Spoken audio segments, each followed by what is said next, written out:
Você já acompanhou uma ultrassonografia? É um dos momentos mais emocionantes de uma gravidez, quando o pai e a mãe conseguem ver o seu filho dentro da barriga. A tecnologia permite que eles acompanhem o seu crescimento muito antes de saber a cor dos olhos ou dos cabelos. A ultrassonografia é um dos muitos exames que mostram o que se passa dentro do corpo.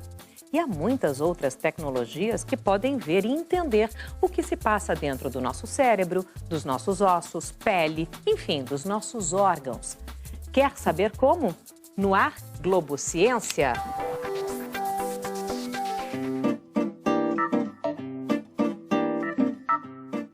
Antigamente não tinha, a gente morria de certas coisas sem saber o que tinha. Hoje não, eu faço ultrassonografia, eu faço mamografia. Tinha que abrir a pessoa, né? Aí era um sacrifício só, né? Como saber o que acontece dentro da gente sem ter que abrir o corpo através de uma cirurgia? Raio-X, ultrassom, tomografia computadorizada, ressonância magnética são algumas das invenções criadas para examinar as pessoas através da imagem sem ter que invadir o corpo. Mas como essas máquinas funcionam? Antigamente não era possível saber o que se passava no interior do corpo humano. E o método para diagnosticar um problema no pulmão, nos ossos ou no cérebro de um paciente muitas vezes era cirúrgico. As ferramentas usadas para isso eram de assustar. Serrotes, facas, de um estranho aparelho chamado trefina, que era usado para furar o crânio. Socorro! Finalmente, em 1895, os raios-x foram descobertos pelo físico alemão Wilhelm Conrad Röntgen, que conseguiu radiografar uma mão. E os diagnósticos puderam começar a ser feitos através de imagens sem invadir o corpo humano. Os métodos de diagnóstico por imagem foram evoluindo e hoje, além do raio-x, existem também o ultrassom e a ressonância magnética.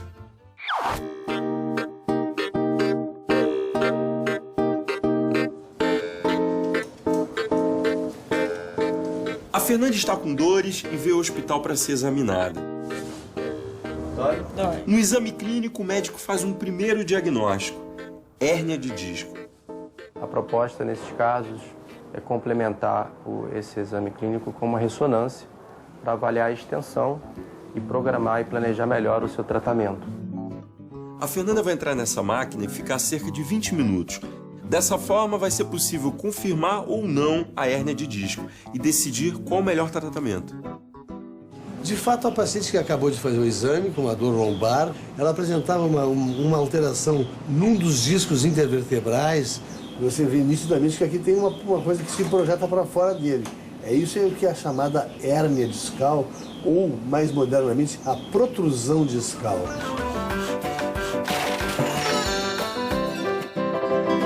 Quando o paciente é colocado sob influência de um forte campo magnético, os bilhões de átomos de hidrogênio do corpo são alinhados e passam a girar no eixo novo. Depois, quando a força magnética é removida, os átomos retornam ao seu alinhamento natural. Mas assim que os átomos relaxam, eles emitem energia e atuam como pequenos emissores de rádio. O computador recebe os diferentes tipos de energia e, com isso, cria uma imagem que é então analisada pelos médicos.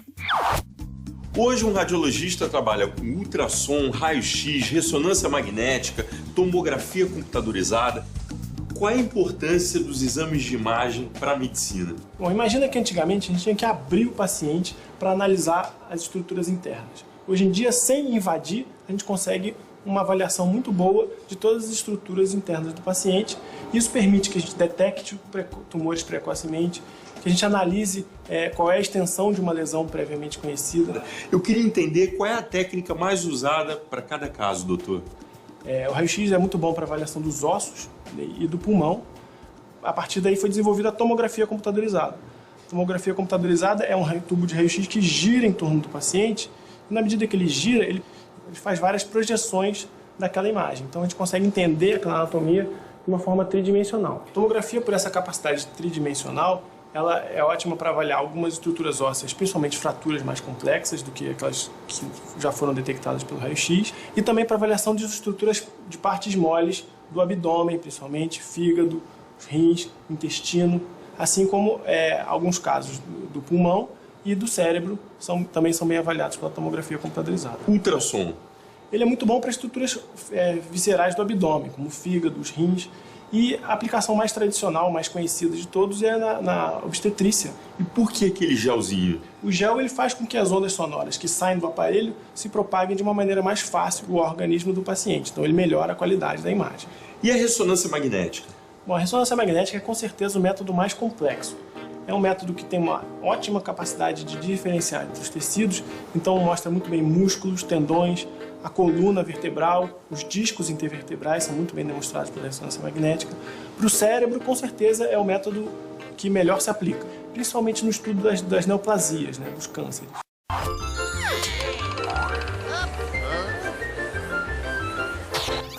Será que os exames radiológicos fazem mal à saúde?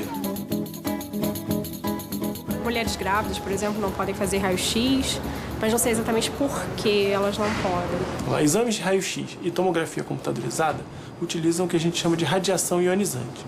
Essa radiação pode interferir com o DNA das células que carregam o potencial, ainda que muito baixo, do desenvolvimento de tumores.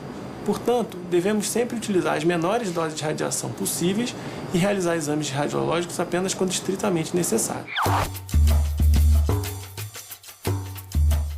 O Ministério da Saúde recomenda que a cada 2 anos, mulheres a partir de 50 anos de idade devem fazer o rastreamento de câncer de mama.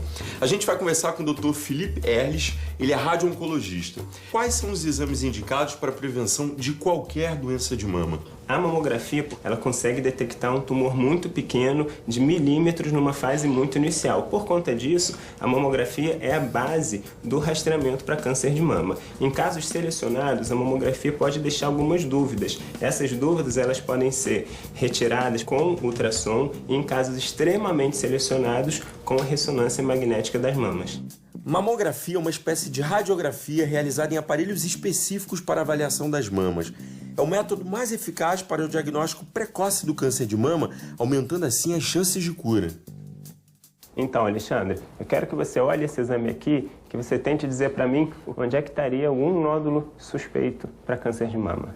Difícil, hein? Se a gente analisar com cuidado, a gente percebe uma região aqui, um nódulo espiculado, com uma densidade diferente do restante da mama, e isso é altamente suspeito de malignidade. Mas se a gente quiser ainda ter outras informações, a gente pode lançar mão também da ultrassonografia. Uma das formas mais conhecidas do uso de exame de ultrassom é na gravidez. A Laura está no 8º mês e veio ver como é que está o desenvolvimento do bebê. Doutor André, qual a importância do ultrassom na gravidez? Antes do ultrassom, o feto ele ficava escondido, a gente não tinha acesso a esse feto. Então era muito mais difícil fazer diagnósticos, avaliar desenvolvimento, saber o sexo, nem pensar. O que se pode avaliar com ultrassom ao longo da gravidez? Depende da idade gestacional. No primeiro trimestre é extremamente importante, primeiro, datar a gestação de uma forma adequada. Segundo ponto é tentar identificar algumas malformações maiores que já poderiam ser visualizadas nessa fase. Em terceiro, que também é extremamente importante, seria avaliar alguns sinais de risco, que se associariam a riscos de se ter o nascimento de uma criança com alguma síndrome, Down, enfim, um síndrome desse tipo. No segundo trimestre, a importância maior do ultrassom está no que se refere à avaliação morfológica fetal. Até para que a gente possa, em alguns casos, dependendo do diagnóstico, poder até fazer um tratamento intraútero ou então um tratamento pós-parto. E no terceiro trimestre, que é o caso da Laura, na realidade a ideia principal, além da avaliação do crescimento fetal, é uma avaliação mais cuidada da vitabilidade fetal. E a neném da Laura, como é que tá? Tá excelente. A gente pode brincar, falar que o hotel tá 5 estrelas, quer dizer, o que nos daria a tranquilidade de poder esperar, quer dizer, um pouco mais, sem correr riscos, até que naturalmente ela entrasse em trabalho de parto. Qual a importância, para você como mãe de um exame de imagem como ultrassom? Você poder contar com a tecnologia que tem a ultra para você saber o bem-estar do seu filho, assim. E você faz a ultra, mas você só fica tranquila mesmo quando sai o laudo e você vê que realmente tá tudo bem, mas a imagem te dá um sossego. Me diz uma coisa, te emociona? Me emociona falar também, né? Não precisa nem ver, me emociona falar muito. Acompanhar uma gestante, quer dizer, tem toda essa parte emocional, a parte boa da medicina, porque na verdade não é só falar de doença, é falar de coisas também alegres, né, coisas boas. Né? próximo bloco, a gente vai ver como essas máquinas de ressonância magnética estão ajudando a diagnosticar o que se passa dentro do misterioso cérebro humano. A gente volta já já. No próximo bloco, a gente vai ver como o nosso cérebro reage quando a gente bebe o bom e velho cafezinho. Aliás, você já tomou o seu hoje? Não? Então vai lá que eu te espero aqui. Vai lá. Tecnologia é importante porque acho que permite a comunicação. A comunicação é o mais importante para fazer mudar o mundo.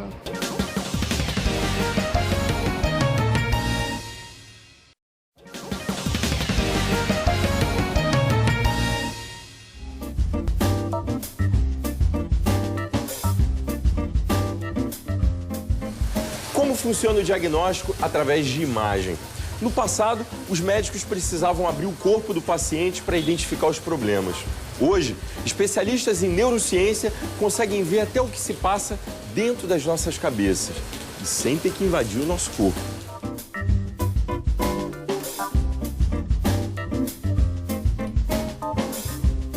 Doutora Fernanda Moll é médica e neurocientista. O que é a ressonância magnética funcional? Então, a ressonância magnética funcional é um exame de imagem responsável por mapear regiões do cérebro que são responsáveis por uma determinada função. Então, ela se propõe a identificar no cérebro as regiões que estão envolvidas, por exemplo, no mexer da mão direita ou do pé, e se baseia num sinal que é indireto, digamos, da atividade dos neurônios responsáveis por aquela determinada função que a gente está estudando.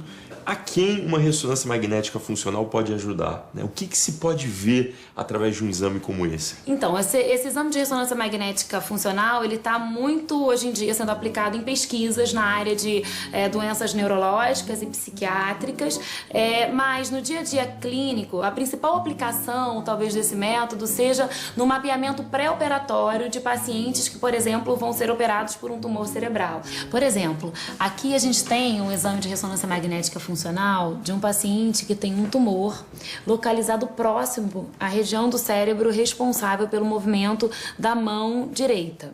A gente pediu o exame de ressonância magnética funcional para ele mexer a mão direita durante o exame, e essas regiões aqui, que a gente está vendo aqui, está o tumor, e essas regiões aqui coloridinhas, aqui e aqui, são as regiões responsáveis pelo movimento da mão direita.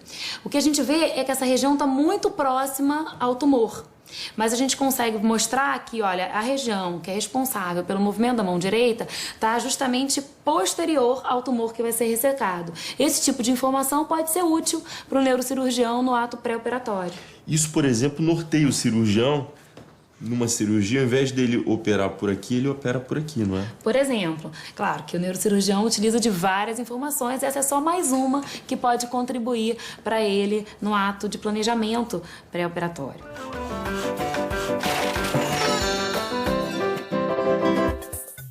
O exame de ressonância magnética funcional consiste em adquirir uma série de imagens do cérebro do paciente em repouso e em períodos de estímulo. Por exemplo, quando o paciente pode realizar alguma tarefa motora. Os médicos fazem imagens em vários ciclos de estimulação e de repouso para um processamento estatístico, que depois vai determinar as áreas do cérebro que estão envolvidas no estímulo ou atividade realizada. Então, gente, para entender melhor como é que tudo isso funciona, eu resolvi fazer o exame de ressonância magnética funcional. Como o campo magnético dentro da máquina é muito forte, eles pediram para eu tirar tudo que tivesse metálico no meu corpo. Então, ó, cordão. Vou tirar meu relógio também. Deixa eu ver se tem mais algum... Ah, cinto. Agora eu vou botar a roupa para poder fazer o exame. Dá licença. Então, Alexandre, a gente agora vai fazer o exame de ressonância magnética funcional. Antes do procedimento, a doutora Fernanda me passou algumas instruções. O exame será dividido em duas etapas. Na primeira, eu devo mexer os dedos da mão e na segunda, eu apenas imagino esse movimento. Assim, serão obtidas as imagens das diferentes regiões do meu cérebro que serão ativadas em cada etapa. Tudo em nome da ciência, né? Tudo em nome da ciência. Incomodando? Tá tudo bem? Dá pra suportar. Gira só um pouquinho a sua cabeça pro lado de cá. Tudo bem? Beleza. Então tá bom, vamos lá. Quando você vir na tela escrito Go, começa o movimento que a gente treinou lá fora, ok?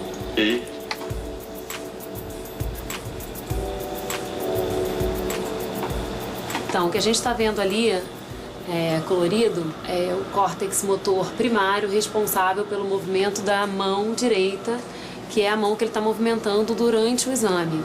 Então, isso é um mapa estatístico do contraste entre o estado dele de movimento da mão direita com o repouso. E o córtex responsável por essa atividade está sendo, então, ativado. Vamos lá, a gente vai começar agora a imagética, ok? Agora fica com a mão bem confortável. Ok. Agora o que a gente está vendo na tela são as áreas que estão sendo ativadas quando ele imagina um movimento versus a situação de não imaginar um movimento, né, que é a nossa condição controle agora. Então são outras regiões que são relacionadas à imaginação do movimento e que estão agora então aparecendo ali na tela no exame de ressonância magnética funcional ao longo do tempo da aquisição. Alexandre, foi ótimo, a gente acabou os 2 exames, tá bom? A gente já vai retirar você daí.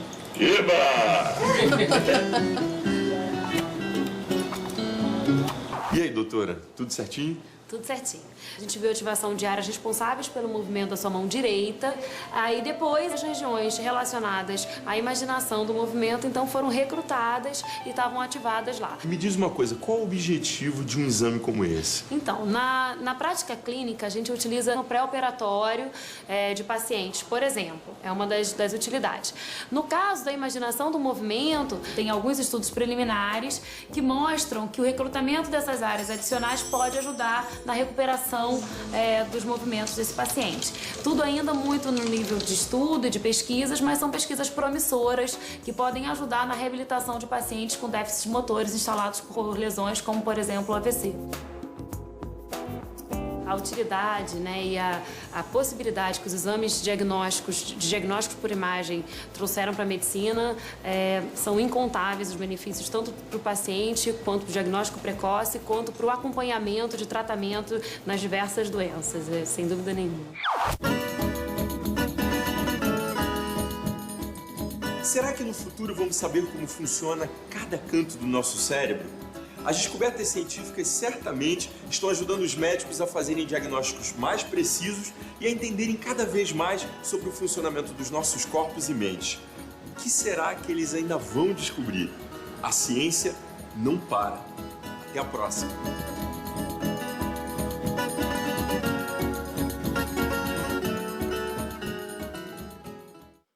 Quer saber onde o exame de ressonância magnética é oferecido? No nosso portal globocidadania.com.br você encontra os locais onde é possível fazer o exame pela rede pública de saúde e ainda como funciona a cobertura dos planos de saúde para ressonância. Depois do intervalo, o Brasil produz todo tipo de grão. Milho, soja, são tantas toneladas que já somos conhecidos como o celeiro do mundo. Os agricultores têm então um desafio: como manter essa produção e manter também o meio ambiente. A gente descobre no próximo bloco.